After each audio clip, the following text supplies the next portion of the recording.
নমস্কার, মহুয়াবার্তা YouTube channel মহাভারতের ধারাবাহিক পর্বে আপনাকে স্বাগত জানাই।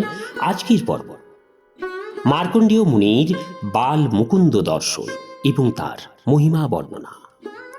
চ্যানেলে যারা নতুন তাদের অনুরোধ জানাবো চ্যানেলটি সাবস্ক্রাইব করে মহাভারতের ধারাবাহিক পর্বগুলো শ্রবণ করুন। আসুন আজকের পর্ব শুরু করি। মার্কণ্ডেয় বললেন, রাজা যুধিষ্ঠির, কোনো এক সময়ের কথা, আমি যখন একার্ণবের জলে সতর্কতা সহকারে বহুক্ষণ ধরে সাঁতার কেটে বহুদূর গিয়ে দেখলাম যে বিশ্রাম নেওয়ারও কোনো স্থান নেই, তখন সেই জলরাশিতে আমি একটি সুন্দর বিশাল বটবৃক্ষ দেখলাম। তার বিস্তৃত শাখায় এক নয়নাভিরাম শ্যাম সুন্দর বালক উপবিষ্ট ছিল।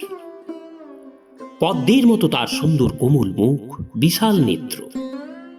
রাজন, তাকে দেখে আমি খুব অবাক হলাম। ভাবতে লাগলাম যে সমস্ত পৃথিবী তো ধ্বংস হয়ে গেছে, তাহলে এই বালক কোথা থেকে এলো? অতীত, বর্তমান এবং ভবিষ্যৎ আমি তিন কালেই জানি। তা সত্ত্বেও আমি আমার তপবলের সাহায্যে ভালোভাবে ধ্যান করেও সেই বালককে আমি চিনতে পারলাম না।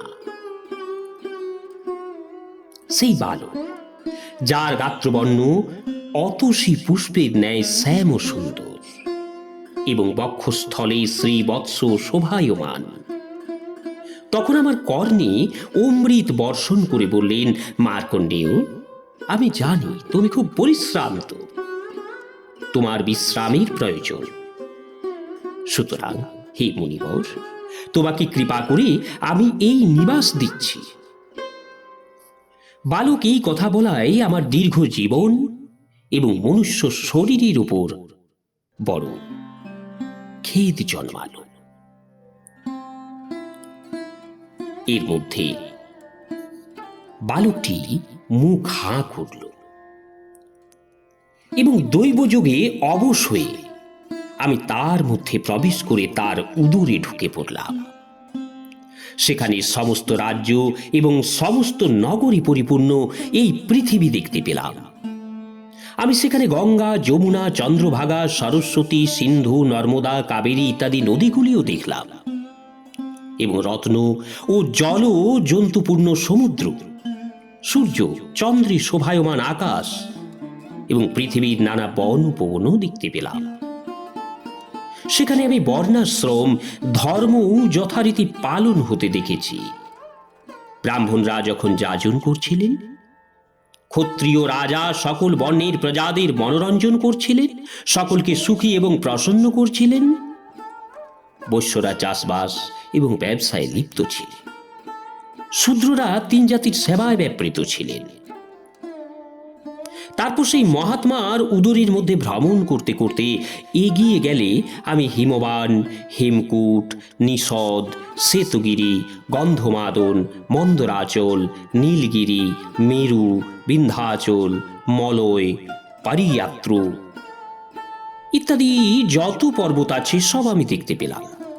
এদিক ওদিক বিচরণকালে আমি ইন্দ্রাদি দেবতা, রুদ্র, আদিত্য, বসু, অশ্বিনী কুমার, গন্ধর্ব, যক্ষ, ঋষি এবং দ্বৈত দানব সমূহকেও দেখতে পেলাম। কত আর বলবো, এই পৃথিবীতে যা কিছু দেখা যায় সেই সব কিছুই সেই বালকের উদরে আমি সবই দেখতে পেলাম। আমি প্রত্যেক দিন ফলাহার করে ঘুরে বেড়াতাম। এইভাবে 100 বছর আমি বিচরণ করলাম, কিন্তু কখনো তার শরীরের অন্ত দেখতে পেলাম না। শেষে আমি কায় মনোবাক্যে সেই বরদায়ক দিব্য বালকেরই শরণ গ্রহণ করি। তখন তিনি সহসা মুখ খোলেন আর আমি বায়ুর ন্যায় বেগে তার মুখের বাইরে এসে পড়ি। দেখলাম সেই অমিত তেজস্বী বালক আগের মতোই জগৎ চরাচরকে নিজ উদরে নিয়ে সেই বটবৃক্ষের শাখায় শায়িত আছে। আমাকে দেখে মহাকান্তি সম্পন্ন পীতাম্বরধারী বালক প্রসন্ন হাস্যে আমাকে বললেন, মার্কণ্ডেয়, তুমি আমার শরীরে বিশ্রাম করেছ তো? তোমাকে ক্লান্ত মনে হচ্ছে। সেই অতুলনীয় তেজস্বী বালকের অসীম প্রভাব দেখে আমি তার রক্তবর্ণ পদতলে কোমল অঙ্গুলি সুশোভিত দুই সুন্দর চরণে মস্তক ঠেকিয়ে প্রণাম করলাম। তারপর বিনয়াবনত হয়ে কাছে গিয়ে সর্বভূতান্তরাত্মা কমলনয়ন ভগবানকে দর্শন করে বললাম, ভগবান, আমি আপনার শরীরে প্রবেশ করে সমস্ত জগৎ চরাচর দর্শন করেছি। প্রভু, আপনি এই বিরাট বিশ্বকে উদরে ধারণ করে বালক বেশ ধরে কেন বিরাজ করছেন? সমগ্র জগৎ আপনার উদরে অবস্থিত কেন? কতদিন আপনি এই রূপে এখানে থাকবেন?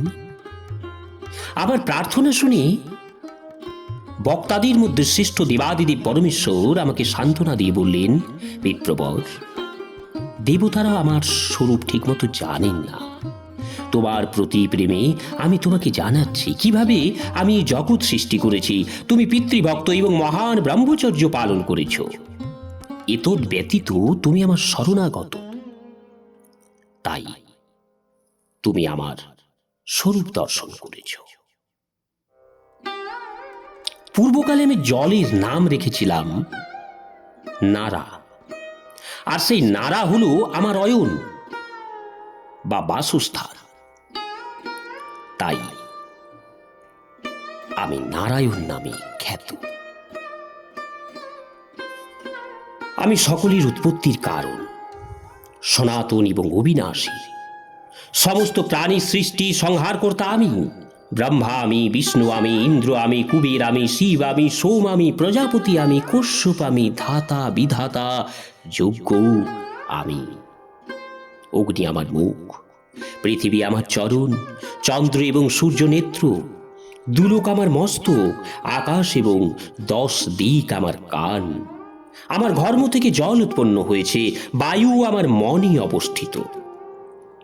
পূর্বকালে পৃথিবী যখন জলে মগ্ন হয়েছিল, আমি বরাহ রূপ ধারণ করে তাকে জল থেকে বার করে আনি।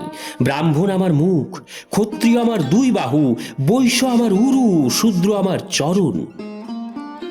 ঋক, সাম, যজু, অথর্ব এই 4 বেদ আমা হতে প্রকটিত হয় এবং আমাতেই লীন হয়ে যায়। শান্তির ইচ্ছায় মন এবং ইন্দ্রিয়াদি সংযমকারী জ্যোতি এবং ব্রাহ্মণগণ সর্বদা আমারই ধ্যান এবং উপাসনা করে থাকেন। আকাশের নক্ষত্র সমূহ আমার রূপকূপ, সমুদ্র এবং চতুর্দিক আমার বস্ত্র, শয্যা এবং নিবাস মন্দির। মার্কণ্ডেয়, সত্য, দান, তপ এবং অহিংসা ধর্মেরই আচরণ দ্বারা মানুষের কল্যাণ হয়। দ্বিজগণ সম্মুখভাবে বেদাদির শ্রদ্ধা এবং নানা প্রকার যজ্ঞ করে শান্ত চিত্ত এবং ক্রোধ শূন্য হয়ে আমাকেই লাভ করে। পাপী, লোভী, কৃপণ, অনার্য, অজিতেন্দ্রীয় পুরুষ কখনো আমাকে প্রাপ্ত হন না। যখনই ধর্মের হানি এবং অধর্মের উত্থান হয়, তখনই আমি অবতার রূপ ধারণ করি। হিংসাকারী দ্বৈত এবং উগ্র স্বভাব রাক্ষসকুল জগতে উৎপন্ন হয়ে যখন অত্যাচার করতে থাকে আর দেবতারাও তাদের বধ করতে সক্ষম হয় না, তখন আমি পুণ্যবানদের গৃহে জন্ম নিয়ে অবতার হয়ে এসে সব অত্যাচারীদের সংহার করি। দেবতা, মানুষ, গন্ধর্ব, নাগ, রাক্ষস ইত্যাদি প্রাণী এবং স্থাবর বিষয় আদিও আমি নিজ মায়া দ্বারা সৃষ্টি করি এবং মায়া দ্বারাই সংহার করি। জগৎ সৃষ্টির সময় আমি অচিন্ত স্বরূপ ধারণ করি এবং মর্যাদা স্থাপন এবং রক্ষার জন্য মানব শরীরে অবতার গ্রহণ করি। সত্যযুগে আমার বর্ণ ছিল শ্বেত, ত্রেতায় হলুদ, দাপরে লাল, কলিতে কৃষ্ণ। কলিতে ধর্মের 1 ভাগ বাকি থাকে আর অধর্মের 3 ভাগ। জগতের বিনাশকালে মহাকাল রূপে আমি একাই স্থাবর জঙ্গম সমস্ত ত্রিলোককে ধ্বংস করে দিই। আমি স্বয়ংভূ, সর্বব্যাপক, অনন্ত, ইন্দ্রিয়াদি প্রভু এবং মহাপরাক্রমী। সমস্ত ভূতাদি সংহারকারী এবং সকলকে উদ্যোগশীল রূপে সৃষ্টিকারী নিরাকার যে কালচক্র, আমি তার সঞ্চালক। হে মুনি শ্রেষ্ঠ, এই হলো আমার স্বরূপ। সমস্ত প্রাণীর মধ্যে আমি অবস্থিত, কিন্তু কেউই আমাকে জানে না। আমি শঙ্খ চক্র গদা ধারণকারী বিশ্বাত্মা নারায়ণ। সহস্র যুগের শেষে যে প্রলয় হয়, সেই সময়ে সমস্ত প্রাণীকে মোহিত করে আমি জলে শয়ন করি, যদিও আমি বালক নই। তা সত্ত্বেও যতক্ষণ ব্রহ্মা নিদ্রিত থাকেন, আমি বালক রূপ ধারণ করে থাকি। বিপ্রবশ, আমি তোমাকে আমার স্বরূপ সম্বন্ধে জানালাম, যা জানা দেবতা এবং অসুরদের পক্ষেও অসম্ভব। যতক্ষণ ব্রহ্মা না জাগরিত হন, তুমি শ্রদ্ধা এবং বিশ্বাসপূর্বক সুখে বিচরণ করো। ব্রহ্মা জাগরিত হলে আমি তাতে একীভূত হয়ে আকাশ, বায়ু, তেজ, জল, পৃথিবী এবং অন্যান্য চরাচর বিষয় সৃষ্টি করব। যুধিষ্ঠির, এই বলে সেই পরম অদ্ভুত ভগবান বাল মুকুন্দ অন্তর্হিত হলেন। আমি এইভাবে সহস্র যুগের শেষে সেই আশ্চর্যজনক প্রলয় লীলা প্রত্যক্ষ করি। সেই সময় যে পরমাত্মাকে আমি দর্শন করি, তিনি তোমার এই আত্মীয় শ্রীকৃষ্ণ। তারপরে আমার স্মরণ শক্তি কখনো ক্ষীণ হয় না, দীর্ঘায়ু প্রাপ্ত হয়েছি, মৃত্যু আমার বশে থাকে। বৃষ্ণি বংশে জন্মগ্রহণকারী শ্রীকৃষ্ণ প্রকৃতপক্ষে পুরাণ পুরুষ পরমাত্মা, তার স্বরূপ অচিন্ত। তা সত্ত্বেও আমাদের সামনে লীলাময় রূপে প্রত্যক্ষ। ইনি এই বিশ্বের সৃষ্টি, পালন, সংহারকারী সনাতন পুরুষ। এর বক্ষস্থলে শ্রীবৎস চিহ্ন। এই গোবিন্দই প্রজাপতিদের উপতি। একে এখানে দেখে আমার সেই ঘটনার স্মৃতি মনে হলো। পাণ্ডবগণ, এই মাধবী সকলের পিতা মাতা, তোমার এই স্মরণ গ্রহণ করো। তিনি সকলের স্মরণ দেন। বৈশম্পায়ন বললেন, মার্কণ্ডেয় মুনির কথায় যুধিষ্ঠির, ভীম, অর্জুন, নকুল, সহদেব এবং দ্রৌপদী সকলে ভগবান শ্রীকৃষ্ণকে প্রণাম করলেন। ভগবানও সস্নেহে তাদের আশীর্বাদ দিলেন। নমস্কার। আজকের পর্ব এখানে শেষ করছি। আসবো আগামী পর্ব নিয়ে কলি ধর্ম এবং কল্কি অবতার। চ্যানেলে যারা নতুন, তাদের অনুরোধ জানাবো চ্যানেলটি সাবস্ক্রাইব করে মহাভারতের ধারাবাহিক পর্বগুলি শ্রবণ করুন। রাধে রাধে, হরে কৃষ্ণ।